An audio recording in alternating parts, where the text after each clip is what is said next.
So 3 months ago, just about everyone was convinced that UK mortgage rates were about to jump. Energy prices were climbing and there was a proper scare brewing in the Middle East. And the headlines were, let's say, enthusiastic about the doom. So here we are in the summer of 2026, and did rates rocket? Well, no. Something rather more interesting happened instead. And if you've got a mortgage or you're hoping to get one, the next 10 minutes could genuinely save you money. So grab a brew, get comfy, and let's have a proper look at where the mortgage market actually is right now.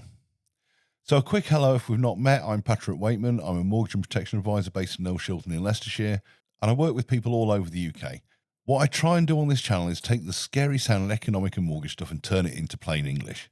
The kind of thing you'd actually want to know over a coffee. So today it's a proper summer market update.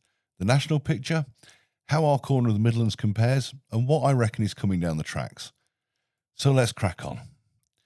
Let's start with the national picture, and I can tell the whole thing in three numbers. One, Bank of England base rate is sitting at 3.75%. The bank held it again in June and the committee was fairly split about it.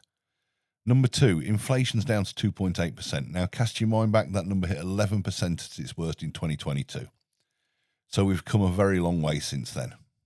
And three, house prices, up a little over 2% across the year. So the honest headline is this: we're not in crisis mode anymore. Rates certainly aren't going back to those near zero days that we all got a bit spoiled by, but the wild swings and the drama, that's calmed down right now. In a word, stability. So let's dig into that inflation number because it's the engine driving everything else. Picture the last few years as a line on a graph from 2018 to 2021. It was nice and low and sleepy, bobbing along near the bank's 2% target, and then it took off, peaking at 11% in October 2022. A 41-year high. And that was thanks to energy prices and the aftermath of the pandemic and the Ukraine. Since then it's come down, but not in a nice smooth glide. It's been bumpy, even ticking back up to around 3.4% late last year before easing to 2.8% now. And here's the bit worth remembering. The Bank of England doesn't give one single forecast anymore. It gives scenarios, 3 of them. And they all basically hinge on one thing: energy. So in scenario A, energy settles down and inflation drifts to just below 2%. Scenario B is the central case, back to about 2% and staying there. The boring, healthy outcome. And scenario C is the one to watch. A big lasting energy shock, the sort of fresh Middle East flare-up could cause, that spikes inflation back to over 6% in early 2027 before it slowly settles. And why do you care? Because rates follow inflation. Under A or B, the bank can keep nudging rates down. Under C, they stay high, maybe even rise. So as the guide to the galaxy so wisely says, don't panic. Just keep half an eye on the energy news. Right, so let's crack over to mortgages. What does all this mean for actual rates? The average 2-year fix at the moment is around 5.55%, and the average 5-year is around 5.54%. Now look closely at those. The 5-year is actually a touch cheaper than the 2-year, which is unusual. Normally you pay a bit more to fix for longer. When it flips like this, it's the money markets quietly betting that rates will be lower down the line. What that means for you is the old 2 or 5 year question is genuinely open again. There's no automatic right answer this year. It depends entirely on your plans, and it's exactly the sort of thing that's worth a 5-minute chat, rather than guessing. Now let me lift the bonnet for a second, because this is what really drives your fixed rate. When you take a fix, the lender has to fund that promise. And they do that using something called a swap rate. Think of it as their wholesale cost. Your fixed rate is basically that swap rate plus their margin. And here's the telling bit. The 2 and 5 year swaps are almost level right now, both just below 4% when that curve is flat. The market is quietly telling us it expects rates to sit roughly where they are for years, not tumble. And that's the real reason the 2 and 5 year fixes are priced so close together. Longer term, the phrase everyone uses is higher for longer. Rates are currently penciled somewhere near 4% into 2028, easing only gently after that. Those ultra cheap 2010s, I'm afraid, aren't coming back. So sitting on your hands and waiting for some dramatic drop in rates is a bit of a gamble right now, because today's pricing is probably pretty close to the new normal.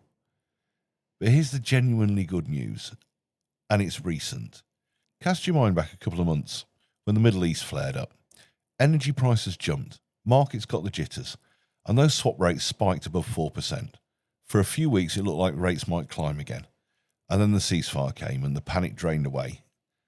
And it all went into reverse. Swaps have dropped back below 4%. The 5-year swap has gone from about 4.18 down to nearly 4. And when funding gets cheaper, lenders compete.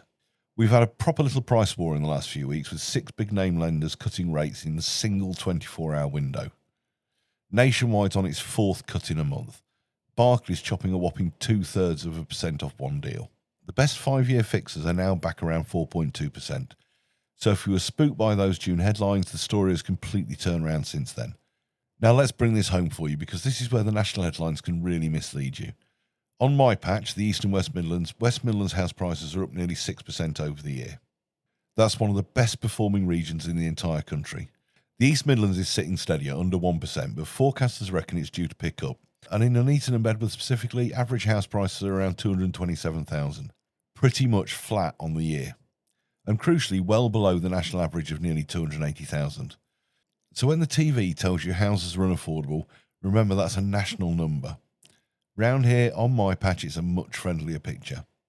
Good value for buyers and steady ground for owners. So what does all this actually mean for you? Well, if you're buying, then rates have settled, and the East and West Midlands is genuinely good value. So there's less to be nervous about than the headlines suggest. If you're remortgaging, start shopping around 6 months before your current deal ends, and give that 2 versus 5 year question proper thought this year. And if you're a landlord, steady prices plus rising rents around here keeps the numbers working. Just stress test everything properly before you commit. One important bit though, and I mean this, everything I've talked about today is general information, not personal advice, because the right move always depends on your own situation. And that, funnily enough, is the bit I'm here for. So that's the picture. Rates have settled, inflation's heading roughly the right way, and my little corner of the Midlands is more affordable than the headlines suggest. There's no crash on the horizon, just a slow, steady reset. If any of this raised questions about your own mortgage and protection, don't sit on stew on it. Give me a shout. The first chat's always free and there's never any pressure. I'm Patrick Wakeman, your local East Midlands mortgage and protection advisor, serving clients up and down the UK. Drop me a like and a follow for more, and hit the links in my bio to get in touch. Speak to you soon. Bye-bye.